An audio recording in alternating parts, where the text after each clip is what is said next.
Hi friends, welcome back to my ammachi kitchen. ഇന്ന് നമുക്ക് വഴുതനങ്ങ കൊണ്ട് ഒരു തീയലുണ്ടാക്കാം. അതിന് വേണ്ടിയിട്ട് ഞാനൊരു വഴുതനങ്ങ എടുത്തിട്ടുണ്ട്. ഒരു വഴുതനങ്ങ മതി, നമ്മൾ തീയലുണ്ടാക്കാൻ അധികം ഒന്നും വേണ്ട. ഒരു വഴുതനങ്ങ എടുത്തിട്ടുണ്ട്, കുറച്ച് തേങ്ങ, ഒരു ടൊമാറ്റോ, ഒരു ചെറിയ നെല്ലിക്കായുടെ വലുപ്പത്തിൽ പുളി വെള്ളത്തിയിട്ടിട്ടുണ്ട്. പിന്നെ ഇഞ്ചി, ഒരു ചെറിയൊരു പീസ് ഇഞ്ചിയും വേണം. ബാക്കി നമുക്ക് തേങ്ങയൊക്കെ വറുത്തെടുത്ത് ഇതൊക്കെ അരിഞ്ഞെടുത്തിട്ട് വരാം. വഴുതനങ്ങ തീയലുണ്ടാക്കാൻ വേണ്ടി ആദ്യം തന്നെ നമ്മളൊരു പാൻ വെച്ച് തേങ്ങ വറുത്തെടുക്കാം. ഒരല്പം എണ്ണ ഒഴിച്ച് കൊടുത്താൽ മതി, വെളിച്ചെണ്ണ. തേങ്ങ ഇട്ട് കൊടുക്കാം. ഞാനിവിടെ കുറച്ച് തേങ്ങ എടുത്തിട്ടുള്ളൂ. കൂടുതൽ തേങ്ങ ആവശ്യമുള്ളവർക്ക് കൂടുതൽ തേങ്ങ ഇടാം. തേങ്ങ ഒരുവിധം നന്നായിട്ട് ബ്രൗണായി വരണം, നല്ല നമുക്ക് നമ്മുടെ കറിക്ക് നല്ല കളറും ടേസ്റ്റും കിട്ടത്തുള്ളൂ. അതുകൊണ്ട് ഒന്ന് ബ്രൗൺ ആകുന്ന വരെ സ്ലോ ഫയറിൽ വറുത്തെടുക്കാം. ഹൈ ഫ്ലെയിമിലിട്ട് വറുത്താലും അതങ്ങ് കരിഞ്ഞു പോകും. അതുകൊണ്ട് ഒരു മീഡിയം ഫ്ലെയിമിലിട്ട് വറുത്തെടുക്കാം. തേങ്ങയുടെ വെള്ളമൊക്കെ വലിഞ്ഞ് വരുന്നുണ്ട്. ഇനി നമ്മൾ ഇങ്ങനെ ഇളക്കിക്കൊണ്ടേയിരിക്കണം, ഇല്ലെങ്കിൽ ഒരു സൈഡൊക്കെ അങ്ങ് കറുത്ത് പോകും, പലതും പല വിധത്തിലാകും. നല്ലതായിട്ട് ഇളക്കിക്കൊണ്ടേയിരിക്കണം. തേങ്ങ ഏകദേശം ആയി വരുന്നുണ്ട്. ഒരല്പം കൂടെ ആയിട്ട് നമുക്ക് പൊടികൾ ചേർത്ത് കൊടുക്കാം. ഒരല്പം കൂടെ ആയിക്കോട്ടെ. തേങ്ങ നല്ല പാകത്തിനായിട്ടുണ്ട്. ഇനി ഫ്ലെയിം കുറച്ച് വെക്കാം. നമുക്ക് ഇതിലൊക്കെ ആവശ്യത്തിനുള്ള പൊടി ചേർത്ത് കൊടുക്കാം. ഒരു 1/4 ടേബിൾ സ്പൂൺ മഞ്ഞൾപ്പൊടി, ഒരു 1.5 ടീസ്പൂൺ മല്ലിപ്പൊടി, 1/2 ടീസ്പൂൺ മുളക് പൊടി. ഇതിൻ്റെ പച്ചമണം പാറുന്ന വരെ നമുക്കൊന്ന് ഇളക്കി യോജിപ്പിക്കാം. കരിഞ്ഞു പോകാതെ സൂക്ഷിക്കണം. ആയിട്ടുണ്ട്. ഇനി ഇത് നമുക്ക് തണുക്കാൻ വെക്കാം. തണുത്തതിന് ശേഷം നല്ല മഷി പോലെ അരച്ചിട്ട് വരാം. ഒരു പാൻ വെച്ചു. പാനിലേക്ക് വെളിച്ചെണ്ണ ഒഴിച്ചു കൊടുക്കാം. വെളിച്ചെണ്ണ ഉണ്ടെങ്കിൽ വെളിച്ചെണ്ണ തന്നെ ഉപയോഗിക്കണം. കാരണം നമ്മൾ നാടൻ തീയിലായ കാരണം വെളിച്ചെണ്ണയിൽ നല്ല ടേസ്റ്റ് ആയിരിക്കും. അതിലേക്ക് ഒരു ചെറിയ കഷ്ണം ഇഞ്ചി ചെറുതായിട്ട് അരിഞ്ഞത്, ഒരു സവാളയും കൂടെ അരിഞ്ഞ് ചേർത്ത് കൊടുക്കാം. ഞാനിവിടെ സവാള ചേർക്കുന്നില്ല. സവാളയും കൂടെ ചേർത്ത് കൊടുത്ത് ഇതിൽ ഇളക്കണം. ഈ സമയത്ത്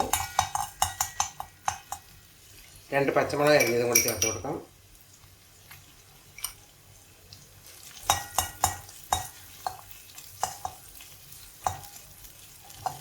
ഒന്ന് വാടി വന്നിട്ടുണ്ട്.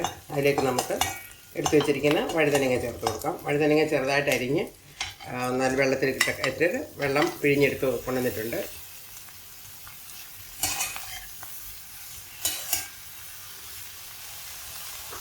എന്നിട്ട് കറിവേപ്പിലയും കൂടെ ചേർത്ത് കൊടുക്കാം.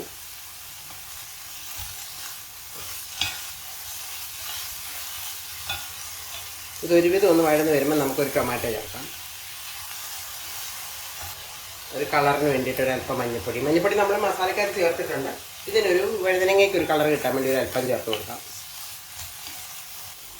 ഇനി ഒരു ചെറിയ ടൊമാറ്റോ ചെറുതായിട്ട് അരിഞ്ഞത്, ആവശ്യത്തിനുള്ള ഉപ്പ്, ഇതെല്ലാം കൂടി ചേർത്ത് നന്നായിട്ട് ഇളക്കി നമുക്കൊന്ന് അടച്ചു വയ്ക്കാം. തുറന്ന് നോക്കാം. വെള്ളം ചേർക്കേണ്ട ആവശ്യമില്ല. ടൊമാറ്റോയിൽ നിന്നും വഴുതനങ്ങയിൽ നിന്നൊക്കെ ഇറങ്ങുന്ന വെള്ളം മതി. അതുകൊണ്ട് തന്നെ നന്നായിട്ട് വഴന്നോളൂ. നന്നായിട്ട് വഴന്നിട്ടുണ്ട്. ഇനി നമുക്ക് എടുത്ത് വെച്ചിരിക്കുന്ന പുളി ഒഴിച്ചു കൊടുക്കാം. പുളിയൊക്കെ നന്നായിട്ട് വഴുതനങ്ങയിലോട്ട് പിടിക്കട്ടെ.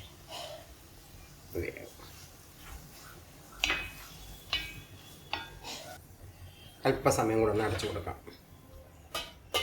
നമ്മുടെ വഴുതനങ്ങയും ടൊമാറ്റോ എല്ലാം നന്നായിട്ട് വെന്തു. ഇനി നമ്മൾ അരച്ച് വെച്ചിരിക്കുന്ന അരപ്പതിലേക്ക് ചേർത്ത് കൊടുക്കാം.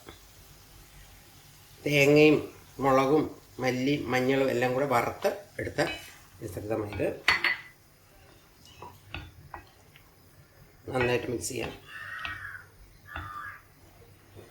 ആവശ്യത്തിനുള്ള വെള്ളം കൂടെ ചേർത്ത് കൊടുക്കണം.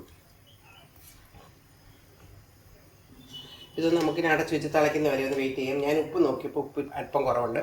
ഈ സമയത്ത് ഉപ്പും പുളിയും ഒക്കെ നോക്കിയിട്ട് പാകത്തിനുള്ളത് ചേർത്ത് കൊടുക്കണം. നല്ല സൂപ്പറായിട്ടുണ്ട്. ഒന്ന് തിളയ്ക്കുന്ന വരെ നമുക്ക് വെയിറ്റ് ചെയ്യാം. കറി നന്നായിട്ട് തിളച്ചിട്ടുണ്ട്. നല്ല ടേസ്റ്റ് ഉണ്ട്. ഞാൻ ഉപ്പും പുളിയും എല്ലാം നോക്കി, എല്ലാം നല്ല പാകത്തിനുണ്ട്. അങ്ങനെ നമ്മുടെ നല്ല നാടൻ വഴുതനങ്ങ തീയൽ റെഡി ആയിട്ടുണ്ട്. എല്ലാവരും ഇങ്ങനെ ഒന്ന് ഉണ്ടാക്കി നോക്കണം. തീർച്ചയായിട്ടും ഇഷ്ടപ്പെടും. ഇനിയൊരു വഴുതനങ്ങ വയ്ക്കുമ്പോൾ ഇങ്ങനെ ഒന്ന് ഉണ്ടാക്കി നോക്കണം. വളരെ നന്നായിട്ടുണ്ട്. ഇഷ്ടപ്പെട്ടാൽ ലൈക്ക് ചെയ്യണം, കമൻറ്റ് ചെയ്യണം, മറ്റുള്ളവരിലേക്ക് ഷെയർ ചെയ്യാനും മറക്കരുത്. ഇനി ഒരു പുതിയ വീഡിയോയുമായി കാണുന്നവരെ bye, take care, thanks for watching.